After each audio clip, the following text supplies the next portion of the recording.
তো রেসিপি নিয়ে তো আজকে আমি বানাচ্ছি ডিমের কারি। তো ডিমের কারি বানাতে গিয়ে কী লাগে আপনাদের কাছে রেসিপিটা শেয়ার করছি। আপনারা দেখতে থাকুন, লাইক করবেন, সাবস্ক্রাইব করবেন। তো চলুন ডিমের কারি কী লাগে আপনাদেরকে দেখাচ্ছি। তো আগেবারে আমি ডিমের ঝোল বানিয়েছিলাম, তা আজকে ডিমের কারি বানাচ্ছি। তো এই রেসিপিটা আপনাদের জন্য নতুন আছে, আর লাইক করবেন, সাবস্ক্রাইব করবেন। তো চলুন বানাই আমি। তো এই যে ডিম নিয়ে নিয়েছি, এবার এটাকে সিদ্ধ করে নিই। তো চলুন আমি সিদ্ধ করে নিই এটা। তো ডিমটা সিদ্ধ হচ্ছে ততক্ষণ এই যে কী লাগে আপনাদেরকে দেখাচ্ছি। তো এই যে পেঁয়াজ আছে, পেঁয়াজগুলোকে আমি পাতলা পাতলা করে কেটে নিয়েছি। টমেটোর বাটা আছে, এই যে একটা টমেটো গোটা, পেঁয়াজ বাটা আর কাঁচা লঙ্কা। আর কি মশলা লাগে সেটাও দেখাচ্ছি। মশলা আছে এই যে আদা রসুন পেস্ট 4 চামচ, লঙ্কার গুঁড়ো, ধনে গুঁড়ো, জিরে গুঁড়ো, নুন আর হলুদ। তো এই মশলা লাগছে। তাহলে চলুন আরম্ভ করি আমি বানানোটা। তো দেখতে থাকুন, সাথে থাকুন। তো এই যে ডিমটা সিদ্ধ হয়ে গেছে, এবার এর মধ্যে হলুদ, তার সাথে নুন, তো অল্প করে দেবে, 1/2 চামচ মতো দিয়ে এটাকে মাখিয়ে দিতে হবে। তো চলুন আমি আরম্ভ করি মাখানোটা। তো এই যে এরকম করে মাখিয়ে নেবেন। তো এই যে মাখানো হয়ে গেছে, তো এবার আরম্ভ করি বানানোটা। তো দেখতে পাচ্ছেন ভালো করে ছাড়িয়ে ধুয়ে হলুদ নুন মাখিয়ে রেখেছি। তো চলুন বানাই আমি।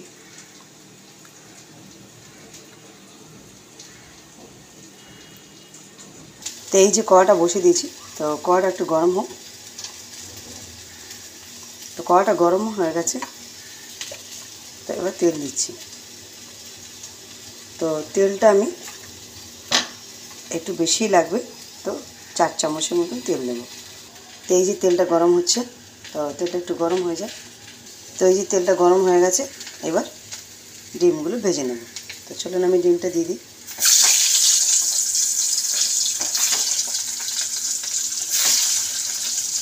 তো এটা একটু ভাজা হোক।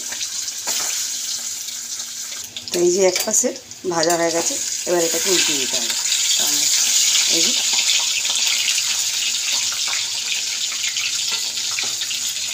উল্টিয়ে দিয়ে ভেজে নিতে হবে। তো একটু ভাজা হোক এক সাইডে।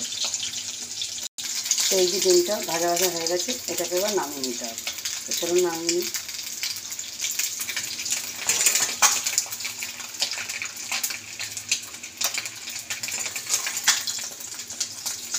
তো একটু কড়া করে ভাজবেন, কারণ ডিমের কালিয়ার মধ্যে ডিমটা একটু কড়া করে ভাজা হবে। তো এই যে দেখতে পাচ্ছেন কড়া করে ভাজা হয়ে গেছে।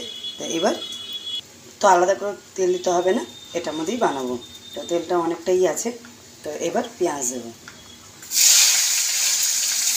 তো পেঁয়াজটা আমি 4টে দিয়েছি, তো ডিমের কারির মধ্যে পেঁয়াজটা লাগে, তো আমি 4টে দিয়েছি। আপনারা দুটোও দিতে পারবেন। তো এটাকে একটু ভেজে নেব। এটা একটু ভাজা হোক।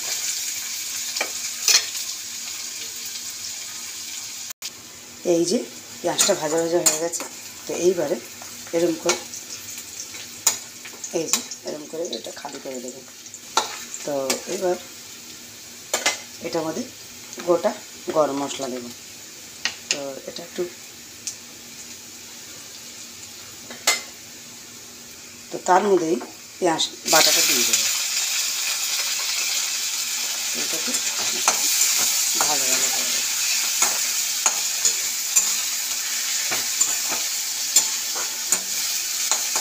তো গোটা গরম মশলার গন্ধটাই আলাদা হয়। তো আমি এরকমই দিই ডিমের কারিতে। তো এটা একটু ভাজা হোক পেঁয়াজটা। তো এই যে ভাজা হয়ে গেছে পেঁয়াজটা, দেখতেই পাচ্ছেন লাল হয়ে গেছে পেঁয়াজ। তো ডিমের কারির মধ্যে একটু লাল না করলে ভালো লাগবে না। তো এবার আদা রসুন পেস্ট, তো এটা দিয়েছি 4 চামচের মতো।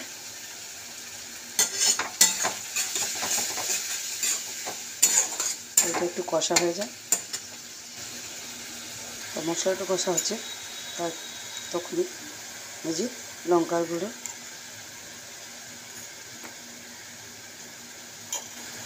জিরে গুঁড়ো, ধনে গুঁড়ো, হলুদ গুঁড়ো, নুনটা আপনার অনুযায়ী দেবেন। এবার এটাকে চালিয়ে দিতে হবে।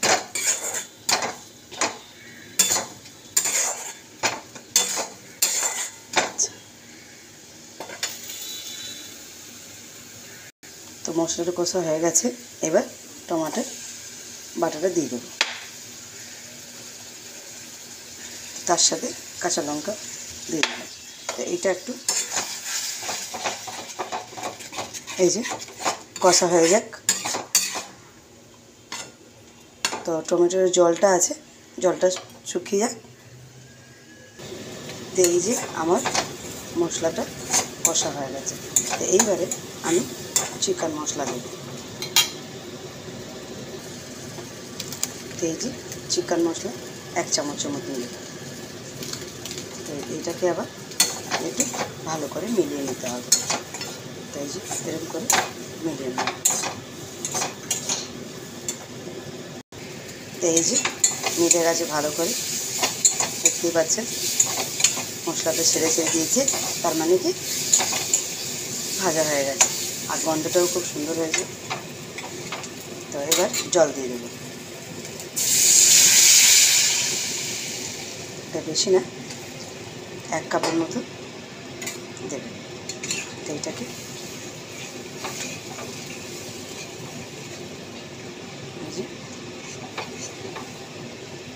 তো এইটা একটু ফুটে যাক। তো এই যে ফুটে গেছে, এবার ডিমগুলো দিয়ে দেবো।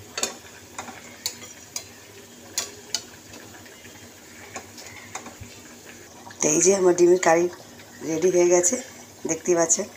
তো কালারটাও সুন্দর এসছে আর খেতেও ভালো লাগে। আপনি একবার আমার মতন ট্রাই করবেন, তো কমেন্টে বলবেন কেমন হয়েছে। তো টাটা, বাই বাই।